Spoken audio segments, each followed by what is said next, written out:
Me sitting here, I've been through abusive relationships. I have thought about doing some things to my ex-husband that probably would have winded me in here. Change is crucial if these women are ever going to make it in the free world. People down us because we're prostitutes and drug addicts. A lot of society does. They think we can't change. I don't want to go back out there and use, but I know once I hit the streets, I know what I'm capable of doing. I need that treatment in my life. I need that help. I need that extra push.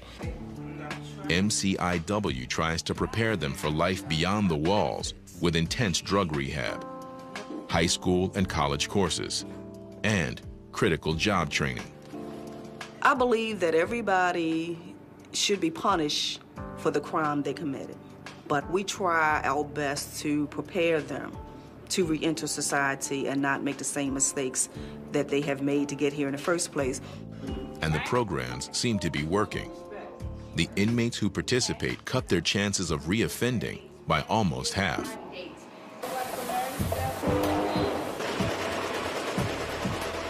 The prison sew shop offers some of the best training.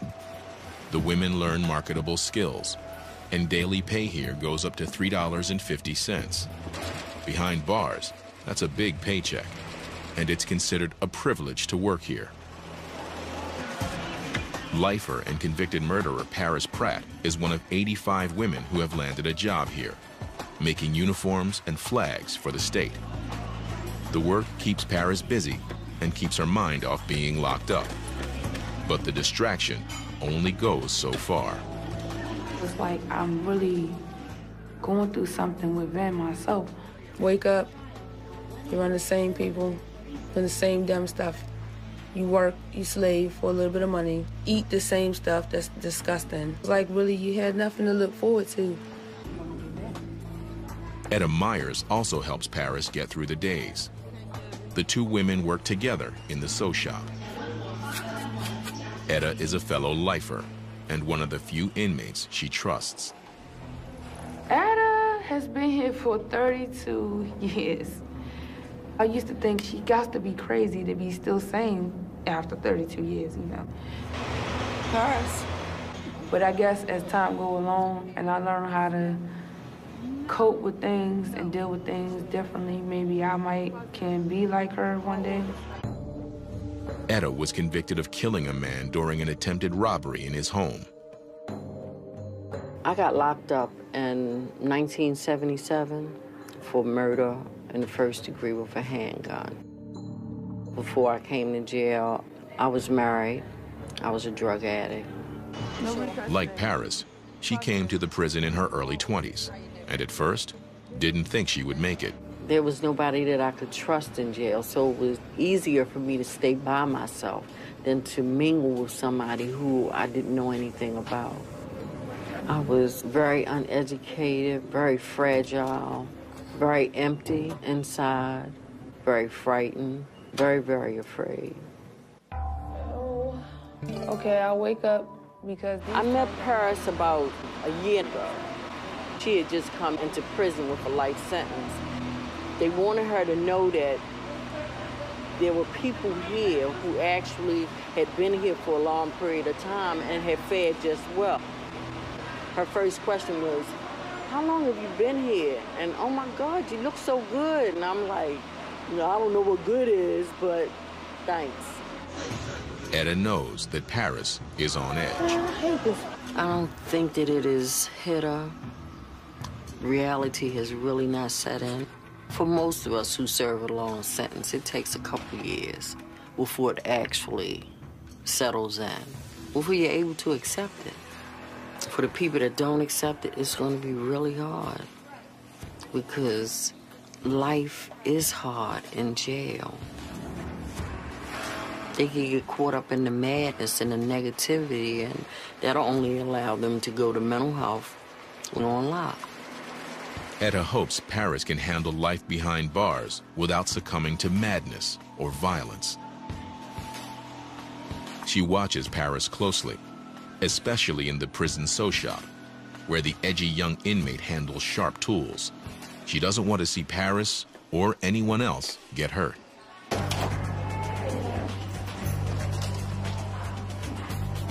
All items must be carefully tracked. We do an inventory of all the tools, so when something turns up missing, all doors are locked, we'll put on lockdown until that particular tool is found. And at the start and close of each shift, officers give everyone a thorough pat-down. So anytime you come in and out, you're definitely searched. Scissors, screwdrivers, even needles. In the hands of an angry inmate, they could easily become lethal weapons.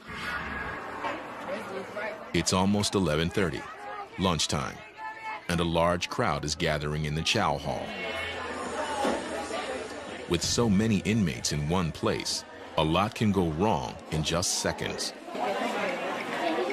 Inmate Christy Seal has been working hard to stay out of trouble and to make parole. But today in the chow hall, an ordinary lunch with her girlfriend goes wrong. Mind your business, stay out my business. It's not that hard, you know what I'm saying? An argument breaks out between the two of them, and suddenly, the girlfriend grabs Christy by the throat. Mind your business.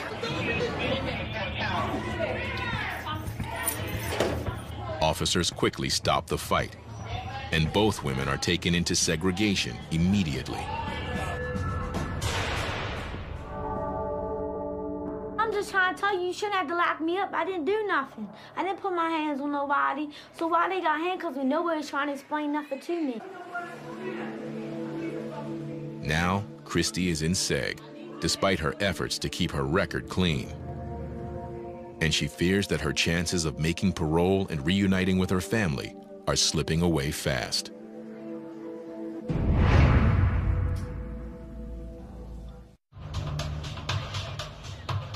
Thursday morning at Maryland Correctional Institution for Women. Here, behind the mesh of razor wire, 900 of the state's worst female offenders are forced to live together. At any given time, about 20 of these inmates are pregnant.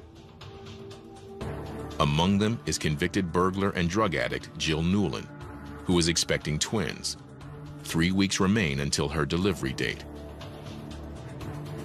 Every week, Jill undergoes a routine checkup. Her weight, blood pressure, and the baby's heartbeat, along with the size of the uterus. But today's exam brings some scary news.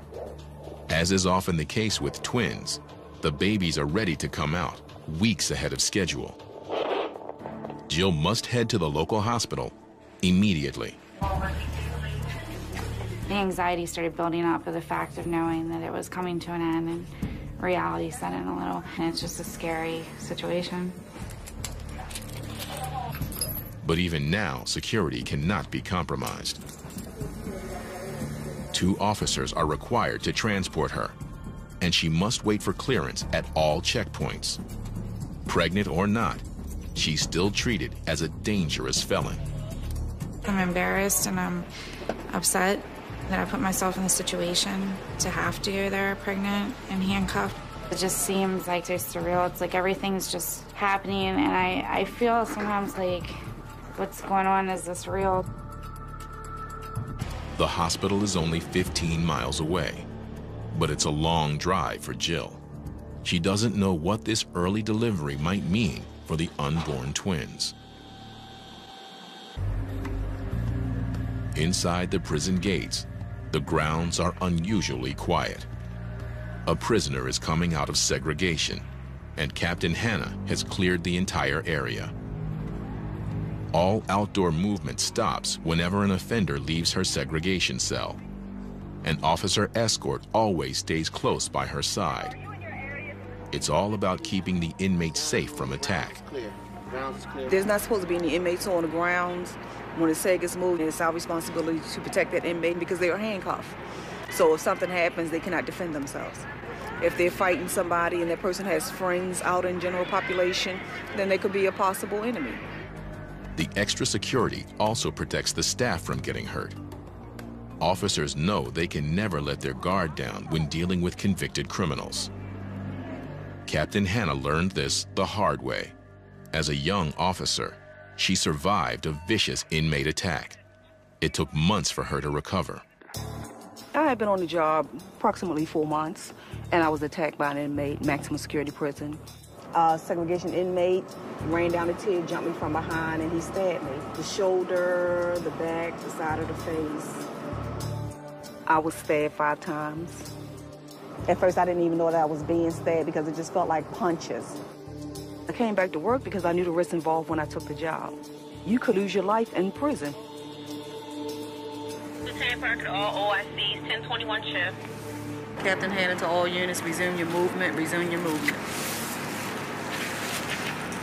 The attack is a constant reminder of how dangerous her job can be, especially when handling the volatile inmates housed in segregation. Also known as lock, the 48 cells in seg are reserved for the prisoners who break the rules. In lock, inmates are confined to their cells nearly every hour of every day, with only 2 showers a week. Inmates say it's dark and loud and frightening. For the prison, it's the ultimate discipline.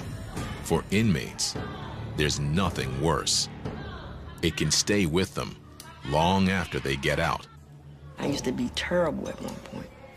I made a change in my life not to go back over there because it's not worth going over there. And now that's really how you lose your mind. You get absolutely nothing. So you're sitting in this little cell, and I mean, people scream out the windows all night and sing. I mean, they do anything that they possibly can to keep their mind off of what they're going through. Man, lock is horrible. You never come out your cell. You got all this time to sit in there and just look at walls and think and talk to yourself. I mean, who wants to be over there and be miserable like that? I know I don't.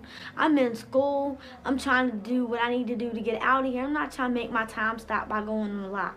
You know what I'm saying? And I'm telling you, you don't want to go over there.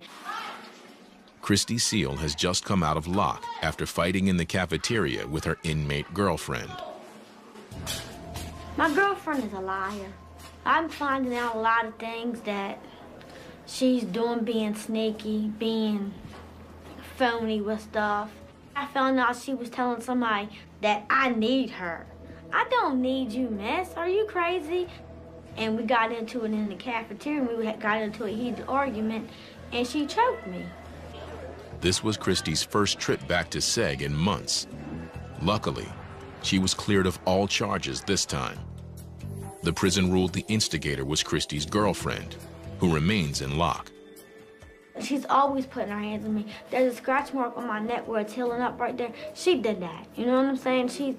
So I'm constantly smacking her back because I'm not going to just keep allowing you to put your hands on me and think I'm not going to smack you back.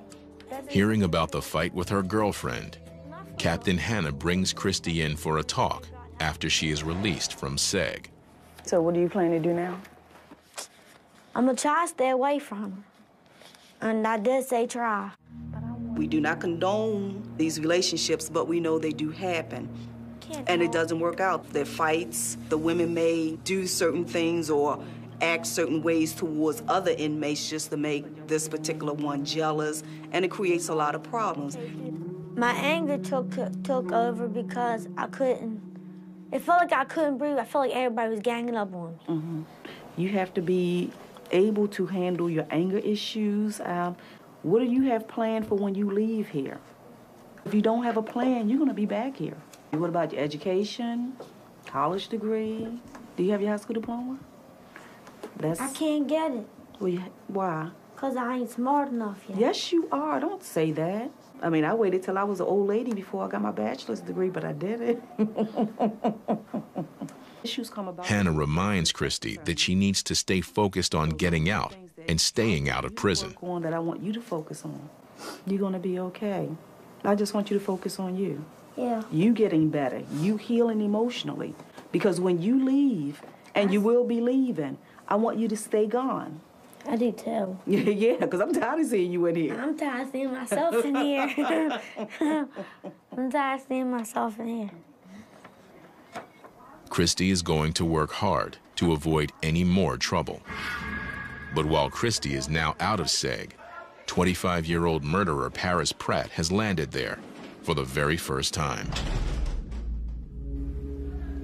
She's been accused of spitting on another inmate, which is a serious offense here. Major Carrington is a 21-year veteran of